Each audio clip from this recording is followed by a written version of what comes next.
오늘 함께 하실 하나님 말씀은 마태복음 5장 8절 말씀입니다. 함께 합독하겠습니다. 마음이 청결한 자는 복이 있나니 그들이 하나님을 볼 것이미요. 이 땅을 살아가는 모든 그리스도인들이 바라는 것 중 하나가 바로 자신의 삶에서 하나님의 영광을 보고 하나님의 얼굴을 보는 것입니다. 이것은 단순히 우리가 원하는 것이 아니라 모세 역시 하나님의 영광을 보기를 원하였습니다. 그 말씀이 출애굽기 33장 18절부터 20절까지 말씀이죠. 다 같이 한 목소리로 보겠습니다. 모세가 이르되 언하건대 주의 영광을 내게 보이소서. 여호와께서 이르시되 내가 내 모든 선한 것을 내 앞으로 지나가게 하고 여호와의 이름을 내 앞에 선포하리라. 나는 은혜 베풀 자에게 은혜를 베푸고 긍휼히 여길 자에게 긍휼을 베푸느니라. 보지 못하리니 나를 보고 살 자가 없음이니라. 아멘. 네, 지금 18절에서 모세가 하나님께 나아가 주의 영광을 보여주실 것을 말하고 있습니다. 이미 수없이 모세는 하나님의 영광을 보았습니다. 그 임재 가운데 있던 자가 바로 모세였지요. 그래도 불구하고 다시금 모세는 하나님의 영광 볼 것을 사모합니다. 모세 안에 있는 바로 하나님에 대한 굶주림이 끊이지 않음을 우리에게 보여주고 있는 것이지요. 그런데 출애굽기 33장 우리 20절 방금 본 말씀에 보면 하나님께서 모세가 자신의 영광을 보여달라는 모세에게 하나님은 얼굴을 말씀하십니다. 무엇을 합니까? 모세가 보기를 원했던 그 하나님의 영광은 바로 하나님의 얼굴을 보기 원했다는 것이지요. 그런데 출애굽기 33장 우리 11절 보면 이렇게 또 기록되어 있습니다. 다 같이 보겠습니다. 사람이 자기 친구와 이야기함 같이 여호와께서는 모세와 대면하여 말씀하시며. 여러분, 대면하여 말씀하였다. 무엇을 합니까? 얼굴과 얼굴을 맞대고 대화를 나누었다는 것입니다. 그럼에도 불구하고 지금 모세 하나님의 영광, 즉 하나님의 얼굴 볼 것을 다시금 사모함으로 나가고 있는 것이죠. 이것이 바로 은혜를 받은 자들의 특징입니다. 이에 대해서 18세기 미국 영적 대부흥의 그 현장에 있던 조나단 에드워즈 목사님은 이렇게 말했습니다. 우리 다 같이 읽어보도록 하겠습니다. 성령께서 우리 심령에 하늘의 빛을 비추시고 신령한 은혜들로 채우시면 우리 심령은 이 세상의 그 어떤 것으로도 채울 수 없는 영원한 목마름에 빠지게 된다. 여러분, 무엇을 탑니까? 하나님의 그 은혜, 하나님의 영광을 한번 맛본 자는 이 세상의 그 어떤 것으로도 채울 수 없는 아주 영적 욕구에 빠진다는 것입니다. 하나님을 더욱더 알고 싶고 하나님의 은혜를 더욱더 깊이 알고 싶어하는 그런 영적인 갈증과 갈망에 빠지게 된다는 것이지요. 여러분은 어떠한 갈증에 빠져 계십니까? 여러분의 심령은 무엇을 채우고자 끊임없이 허덕이고 계십니까? 여러분, 그것이 바로 여호와의 영광을 보는 것, 여호와의 영광에 대한 사모함, 굶주림이 우리 가운데 있기를 소망합니다. 그렇다면 우리가 어떻게 여호와의 영광을 우리 심령에 채우고 나갈 수 있습니까? 우리가 사모하는 그 영광, 그 하나님의 얼굴을 우리가 어떻게 볼 수 있습니까? 이에 대해서 칼빈은 우리에게 주신 그 하나님의 은혜의 수단들을 적극적으로 활용할 것을 말하고 있죠. 칼빈이 제시한 은혜의 수단들은 총 5가지가 있습니다. 한번 읽어볼까요? 말씀, 기도, 섬김과 봉사, 그다음에 선교, 바로 교제입니다. 특히 오늘 본문의 말씀과 관련해서 칼빈은 바로 성도 간의 교제를 특히 강조했습니다. 왜냐하면 우리 성도 간의 아름다운 교제를 통해 우리는 서로의 삶에서 역사하신 하나님을 귀로 듣고 마치 눈으로 보는 것 같이 경험하게 된다는 것이지요. 성도에게 서로의 교제를 통해서 내 삶에 역사하신 하나님을 나눌 때마다 함께 나누는 그 현장이 곧 하나님께서 역사하시는 은혜의 현장이 되는 것을 바로 칼빈은 말하고 있는 것입니다. 칼빈뿐만 아니죠. 바울 역시 우리에게 성도의 아름다운 교제를 할 것을 요구하였습니다. 여러분, 그래서 원합니다.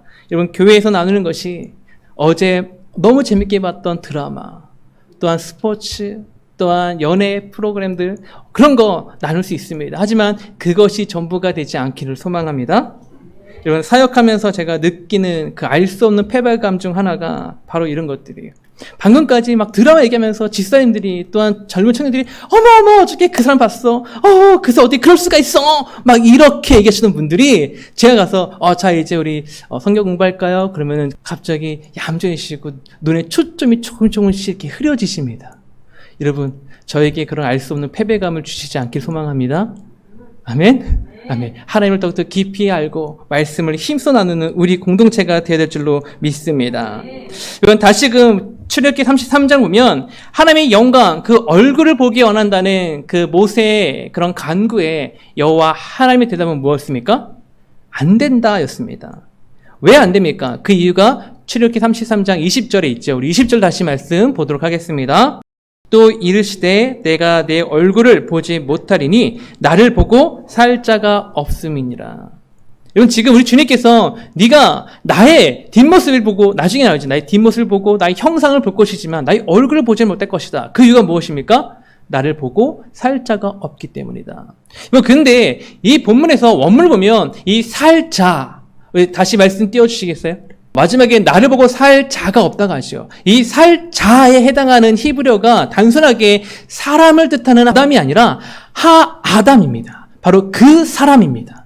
그래서 이걸 원문 그대로 직역하면 바로 이렇게 됩니다. 그 사람일지라도 내 얼굴을 보면 살지 못한다라는 것이죠. 그 사람일지라도. 그래서 이 학자들은 여기서 말한 이 그 사람을 그 옛날 에덴 동산에 있던 바로 그 아담을 가리킨다고 말하고 있습니다. 여러분, 에덴 동산에서의 아담, 어떤 상태에 있던 아담이었습니까? 에덴 동산에서 아담은 여러분 타락하기 전이었습니다. 온전히 하나님의 형상을 완전히 소유하고 있던 바로 그 존재가 에덴 동산에서의 그 아담입니다. 그런데 그 아담일지라도 하나님의 얼굴을 보면 죽는다라고 말씀하시죠. 이건 단순히 여기서만 아니라 신약에서도 마찬가지입니다. 디모데전서 6장 16절에서도 바울은 하나님은 아무도 본 사람이 없고 또한 아무도 볼 수 없다라고 얘기하고요. 또한 요한 역시 요한일서 4장 12절에서 어느 때나 하나님을 본 사람이 없다라고 얘기하고 있습니다. 그렇다면 우리가 아까 보았던 출애굽기 33장 11절 모세가 하나님과 대면하여 말을 나누었다는 말씀은 어떻게 되는 겁니까? 이에 대해서 학자들은 이렇게 얘기합니다. 실질적으로 하나님과 모세가 얼굴을 마주보고 대화한 것이 아니라 마치 얼굴을 맞대고 얘기한 것처럼 아주 여호와께서 모세를 친밀하게 대해주셨다. 여호와께서 모세를 그만큼 가까이 하셨다라고 말하고 있습니다. 이번 하나님께서 모세를 가까이 하시고 친밀히 여겨주셨던 것처럼 저와 여러분도 가까이 해주시는 은혜가 소망합니다. 하나님께서 저와 여러분을 아주 친밀한 존재로 여겨주시고 우리 삶에 직접 와 계시는 것이죠. 그런데 그것이 실제로 이루어졌다고 말하고 있습니다. 누구를 통해 이루어졌습니까? 성령 하나님을 통해. 이번 성령께서 우리 안에 계시기 때문에 하나님께서 더욱더 우리 삶을 주장하여 가신 줄로 믿습니다. 그만큼 하나님께서 모세를 가까이 해 계신 것이죠. 그런데 여러분 성령께서 단순하게 우리를 가까이 하실 때 단순하게 어떠한 것이 아니라 가장 중요하게 우리를 하여금 십자가를 먼저 가까이 하게 하시죠. 왜 성령께서 우리를 하여금 십자가를 좀더 우리에게 확증하시고 우리가 십자가 앞에 가까이 하게 하십니까? 하나님의 모든 영광, 하나님의 모든 역사, 그 얼굴은 바로 십자가에 응집되어 있기 때문입니다. 이건 그래서 우리가 십자가 중심으로 살아가야 될 줄로 믿습니다. 십자가를 붙잡고 살아가는 자, 그 십자가 속에 감춰진 하나님의 놀라운 영광과 그 은혜를 사모하고 누리는 우리가 되기를 소망합니다. 그렇다면 우리 주님 말씀하신 하나님의 얼굴을 본다는 것, 그것은 어떻게 된 것입니까? 이에 대해서 학자들은 이렇게 말합니다. 그것은 바로 하나님의 역사를 말씀하시는 것이다. 다시 말하면 하나님의 역사를 실체적으로 경험케 됨으로 말미암아 마치 하나님의 얼굴을 본 것 같은 그 은혜를 누리게 된다는 것입니다.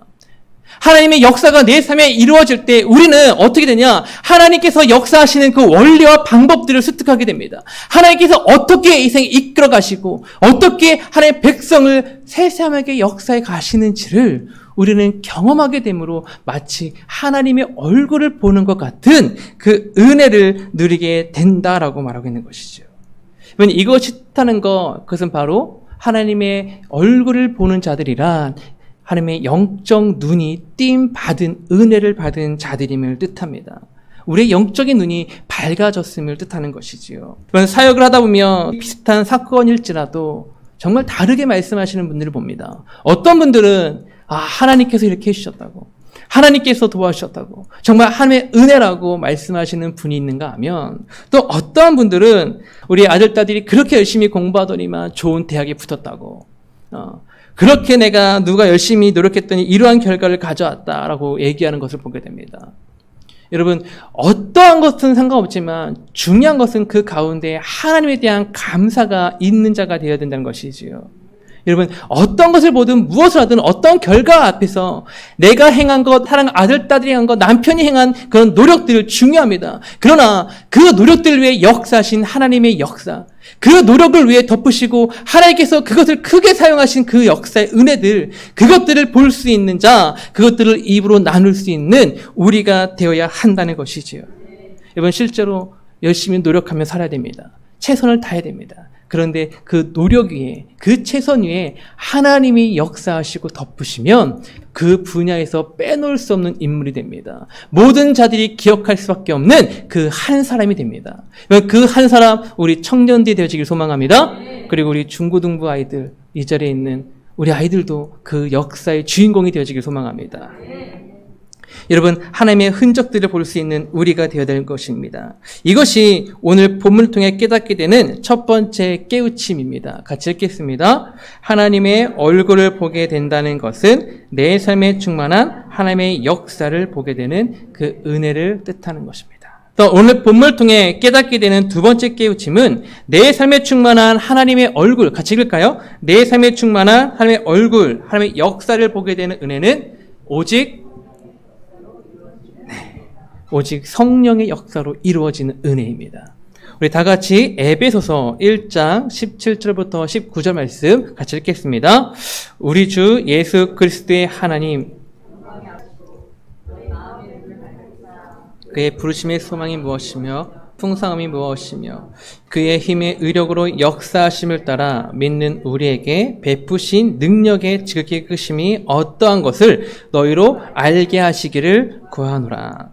먼저 에베소 1장에서 시작하면서 바울은 그리스도 안에 있는 우리에게 주신 하나님의 신령한 은혜들을 먼저 말합니다. 그리고 또한 그리스도로 인한 하나님의 구원의 역사들을 찬송하며 나아가지요. 그리고 나서 17절부터 에베소 교인들에서 기도하기 시작합니다. 그리고 그 기도의 목적과 핵심 내용은 18절과 19절에 있습니다. 그것은 무엇입니까? 부르심의 소망이 무엇이며 성도 안에서 그 기업의 영광의 풍성함이 무엇이며 힘의 의력을 따라 역사하심을 따라 우리에게 베푸신 능력의 지극히 크심을 아는 것, 너희가 그것을 알기 원한다라고 바울은 말하죠. 그런데 너희가 이 모든 것을 알기 원한다라고 말하면서 17절에 그 전반에 시작하면서 전제 깐 것이 있습니다. 바로 그것은 지혜와 계시의 영을 너희에게 주사라고 말하고 있습니다. 네, 여러분, 지혜와 계시의 영이신 성령 하나님만이 우리로 하여금 우리의 눈을 밝혀 하나님을 보게 한다는 것이죠.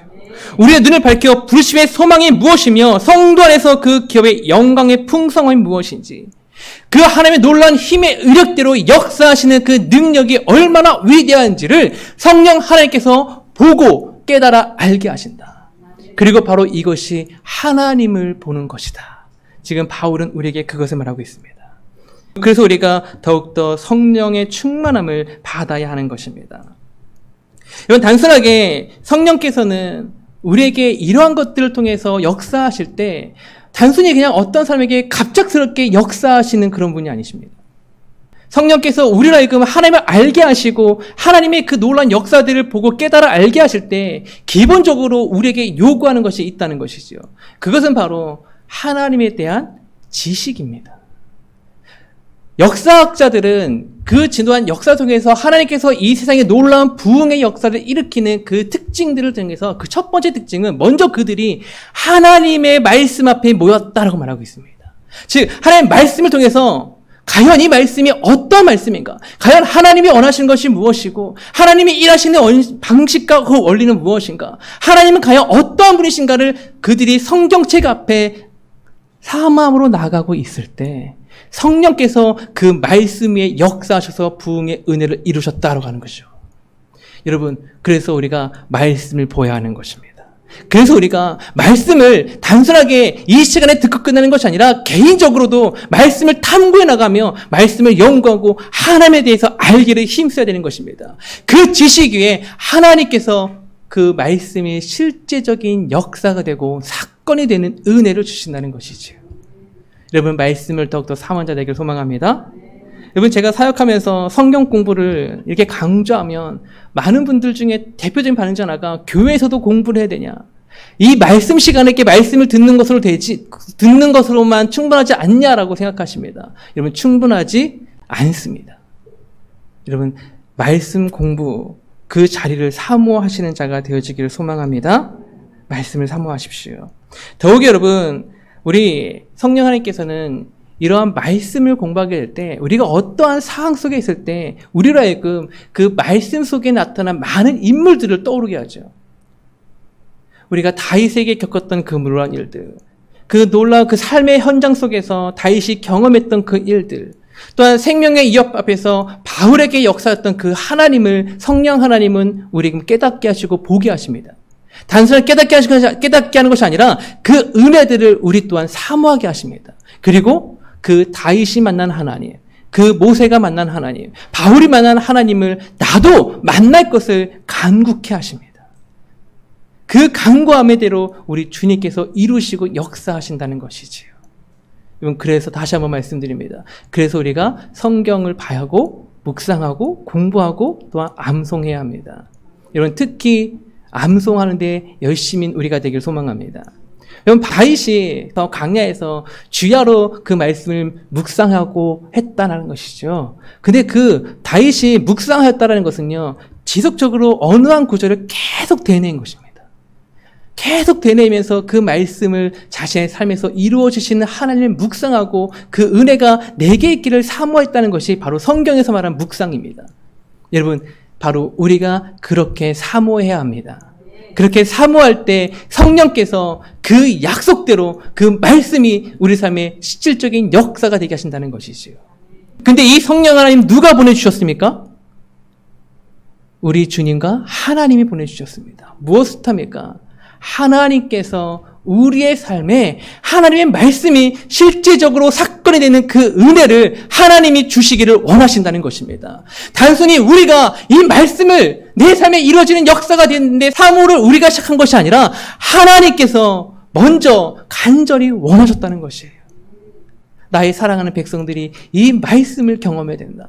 이 말씀이 그 삶에 살아 움직이는 글자가 되어야 된다. 나는 단순하게 이 글자 속에 감춰진 하나님이 아니라 이 글자대로, 이 말씀대로 역사하시는 하나님임을 그들이 믿고 경험하고 확신해야 된다. 그것을 하나님이 원하신다는 것입니다. 그 은혜가 우리 삶에 그대로 이루어질 줄로 믿습니다. 왜입니까? 우리 안에 성령 하나님이 계시기 때문입니다. 우리 안에 주의 십자가가 있기 때문인 줄 믿습니다. 여러분, 그런데 이러한 은혜들, 우리 주님께서 말씀하신 그런 하나님의 얼굴을 보는 것을 원문을 보면 현재 진행형이 아니라 아주 먼 미래를 나타나는 그런 미래형으로 사용하셨습니다. 왜 우리 주님께서 미래형으로 사용하셨을까? 그 이유는 딱 한 가지죠. 궁극적으로 이 모든 말씀, 이 말씀이 완전히 성취되고 우리가 온전히 여호와의 영광을 눈으로 목도하게 되는 그 순간은 바로 우리 주님이 다시 오실 그날이기 때문입니다. 여러분, 우리가 그래서 그날을 사모해야 되는 것입니다. 여러분, 종교개혁자들은요, 우리 신앙인들이 이 땅에서 깨어있지 못하는 그 이유 중 하나를 바로 종말론적 신앙의 부재라고 말하였습니다. 지금 주님이 오셔도 좋다는 지금 주님이 오시는 그날을 사모하는 그런 종말론적인 신앙의 부재가 우리로 하여금 영적으로 잠들게 한다라고 말했다는 것이죠. 여러분, 종말론적 신앙을 갖고 계십니까? 우리 주님 지금 오시더라도 나는 주 앞에 설 수 있다라는 그런 강한 확신, 주 예수의 어서 오시옵소서라는 그 믿음의 고백들, 여러분, 우리 가운데 있기를 소망합니다. 그리고 무엇보다 그날 그 현장에서 다 같이 하나님의 영광을 선포하며 나갈 수 있는 저와 여러분이 되어지기를 소망합니다. 여러분, 근데 그때 모든 사람을 해치면서 앞으로 튀어나가는 사람이 있거든. 그거 신목사고나 하시면 됩니다. 여러분, 우리 마지막으로 옆에 분과 함께 말해볼까요? 그날 그 현장에서 함께 찬양합시다. 아멘. 그날이 오늘일지 내일일지 또한 10년 후일지 아니면 우리가 이 땅에서 경험하지 못하게 되는 은혜의 날이 될지라도 우리는 언젠가 그 현장에서 하나님을 찬양하는 아름다운 우리가 될 줄을 믿습니다. 말씀을 마치도록 하겠습니다. 오늘 말씀을 준비하며 제 안에 든 사모함 하나가 있습니다. 그것은 주님의 얼굴을 뵙는 그날까지 이 길을 벗어나지 아니하는 우리 삶이 되는 것입니다. 그래서 사모한 것 하나가 바로 하나님의 그 은혜입니다. 그 얼굴을 우리 삶에서 매일매일 볼 수 있는 그 성령의 역사입니다. 이 길을 벗어나지 않도록 우리를 붙드시는 그 성령 하나님, 그 십자가 보혈의 능력이 우리와 함께 하는 줄로 믿습니다. 이 시간 다 같이 찬양으로 기도해 나가기 원합니다. 주님 다시 오실 때까지 다 같이 찬양하시겠습니다.